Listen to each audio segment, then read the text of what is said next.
Okay, so barrel or nah, believing in Bigfoot. Ooh, I'm not gonna get burned again, David Lee Scales. I'm going barrel because you want to know where we all got burned?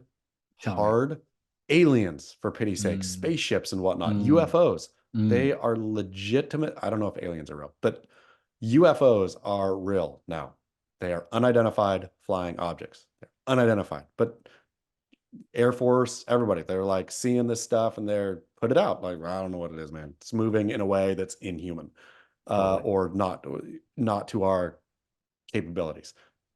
That being said, I got fried on that one. I was like, hey, aliens don't exist. So now doors open, man. Yep. Bigfoot, sure. Loch Ness monster, maybe. Who's to Why say? not? Why not? And why not Exactly. just believe? Like when I watch there's shows that exist that are about Bigfoot hunting, and then you look into it, and there's a whole subculture of people, some of whom have dedicated their life to finding Bigfoot. And I think maybe that's a bridge too far, but why not believe? There's Who a lot of cares? joy in Yep. believing. What if Lil Austin comes to you and says he has his Bigfoot book? Daddy, read me about Bigfoot. I love this character Bigfoot. And you say, Austin, let me tell you out of the gate, yes, I'll read you this book. This is fake. This is fake garbage. Poor little Austin. Now, like robbing magic from the world, to what end? Like, Yeah. okay, cool. Now I'm just cynical about everything. And then the problem is, so you rob magic from the world, and then, well, turns out there are some magical things, right? Yeah. So I The stand internet, with the Matt. internet is magical. Yes, I stand with Everything's magic, magical. David Lee Scales. I do I too. am an I'm ally of totally magic. fine with this. And I watch those Bigfoot, I don't watch those Bigfoot shows, but when I've seen clips of those Bigfoot shows, the people that are chasing Bigfoot have more wonderment in their life than I do as it relates to anything that I'm passionate about. I'm Yep. passionate about surfing, I'm passionate about food and wine. I don't love it as much as that guy loves Bigfoot. No, I mean, same with the person who loves the Loch Ness monster. Like Yeah. all of these people who are like into their sub thing. Is Yeti and Bigfoot the same or no? Like, is the Sasquatch and like is one of them just in the abdominal snowman? Are they the same? One's just in the snow and one's in the rainforests I of think they're Oregon? different, Or okay, they're different full breed of the different same thing. creatures. Okay.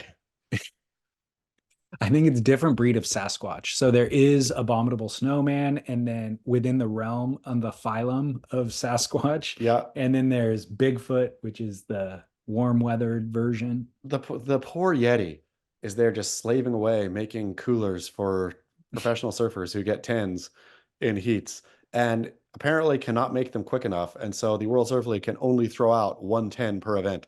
Exactly. Um, all right, good. Believing in Bigfoot. The other thing is, I was on Instagram yesterday, I think, and somebody published there's a new species of reptile of snake. It was like this huge python that lived underwater. Yeah. There was a diver down at the bottom of the ocean and this giant snake swimming past him, and they're like, "Oh my gosh, we had never seen this before." So the fact is, we don't Stuff know what all exists. exists. No, stuff exists we haven't seen and discover all the time. Exactly. I do believe the footage that exists, that one blurry clip of Bigfoot, that could be faked. Like that could just be a hoax, but that doesn't mean that Bigfoot doesn't exist. Exactly. Just because there is a hoax doesn't mean it's Yeah, not true. agreed. Do you remember that old Mitch Hedberg joke about Bigfoot? No. Do you know Mitch Hedberg, the Yeah. comedian? Yeah. Just he has like one-liners. It's like a Yeah. setup and a punchline, and that's it. It's not connected to a narrative or anything like that. But his joke was maybe Bigfoot was blurry. It wasn't the photographer's fault. There's just a big blurry monster walking around the woods, and that's extra scary to me. Yep. It's pretty good. All right. Coming off of a bunch of news from Beyonce, I think Lana Del Rey, barrel or not, country music. Boom, man. I mean, that Beyonce song has been on loop in the house thanks to young daughter. Uh, so it's a hard one, David Lee Scales. It's a hard one for me. Uh, but I'm gonna go barrel. I'm gonna say there's no bad genres of music. There's only bad people. Mm, bad people That, making a version of that genre. yeah, maybe. Like every genre of music is good and rich in and of itself. There's only bad versions of that genre. How's the Beyonce song? Have you listened to it? No. It's good. It's catchy. It's yeah, like I the person who dislikes that song, uh prima facie has a problem. okay. Like there's nothing to dislike about that song. Okay. Is it country though? Country. It is like it's not a hybrid thing. It is Okay. straight country. I guess where I get confused, like I see all these headlines of all of these non-country artists, singers basically, now releasing and announcing that they're releasing a country album or country song. I'm like, it's only because country music has gotten so popular and mainstream that there's money to be made off of it that they are now shifting genres, right? It's not as if she was spending the last year in Wyoming and developed a love for the culture I don't know. and She grew up then in was Texas, though, I do believe. I think Beyonce is from Texas. So it would have been Texas like, isn't all country though. it's not, but it would have been part of Beyonce's surroundings growing up. Yeah. Like, so it could be for her a return, like Lana Del Rey, I'm not so sure about. But also, I'm not mad at or not gender bending, what genre Genre. bending, I will say. Like, I like it. I like a good throw me a curveball, right? Like when did you ever listen to Lil Wayne's metal album? No. You didn't? No. Worth it. I think I bought the thing on CD, in fact, even. Uh That's hilarious. yeah, so I'm all about it. I'm all about let's see what you got, right? It's fun to get out of your what you're comfortable with and try something new, even if it's just for trying something new. And yeah, country music, sure, it's not, I don't listen to country music, but like what you appreciate as a listener and what is valuable are two entirely different things. And I'm going to Yeah. say every genre of music minus Jack Harlow has value. Um, I guess I don't even know what country music is anymore, to be honest. Like when I grew up, Willie Nelson and Waylon Jennings and stuff like that was But country, you but know, a Marshall Tucker band, maybe. even old Willie Nelson, I think, would be more folk than country these days. Yeah, I guess, yeah, it's all kind of shifted. Jason I do, Aldean.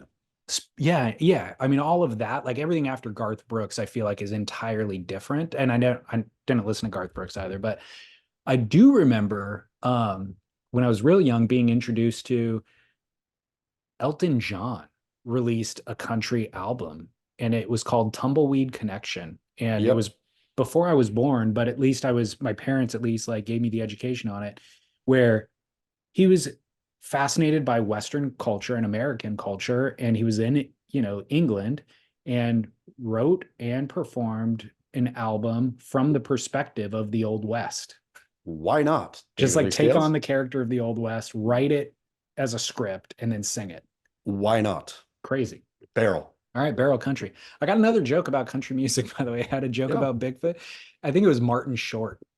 This is who I heard say it. I don't know who the joke originally was, but he was like, I don't want to disparage anybody who likes country music, but oh, and for those of you who like country music, disparage means to express negatively.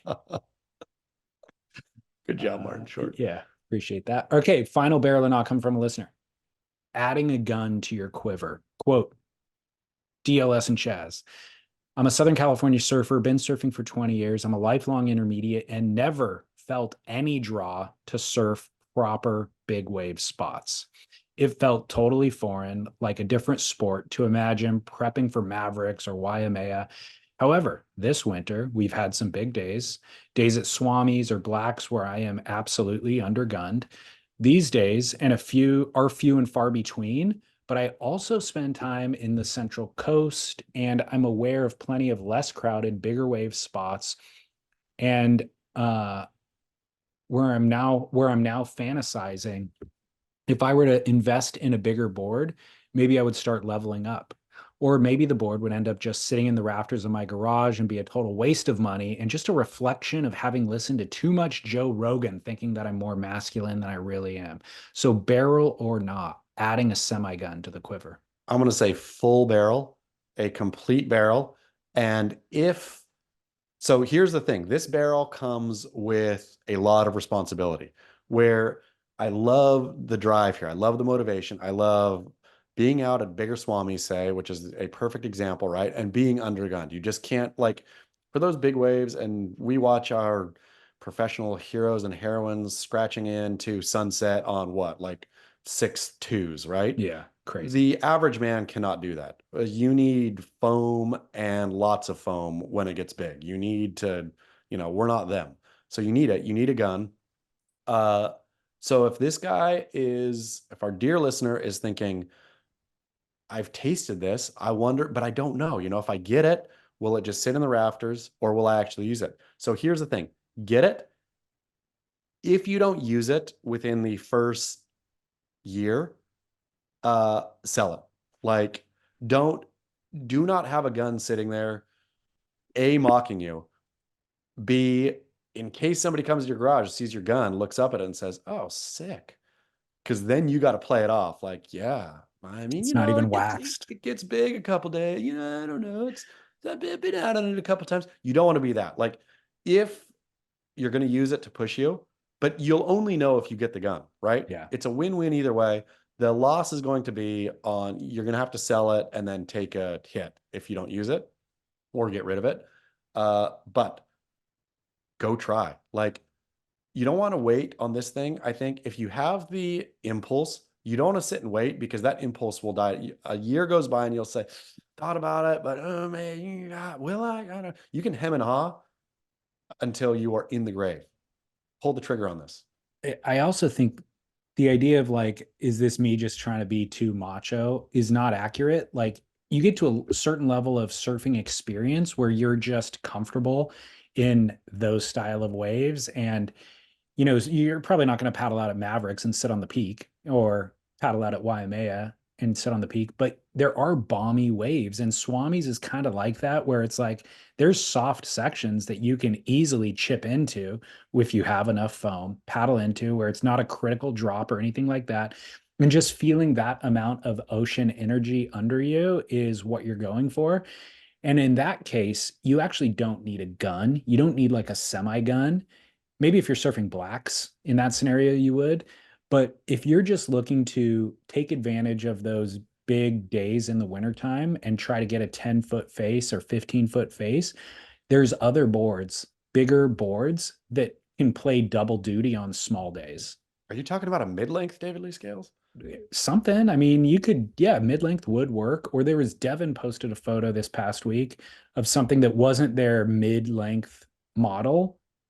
I think they called it like a dad bod or something like that, where it was just like more foam. It had 3 fins on it, but you could ride it on a smaller day too, and have fun on it, like on a point break.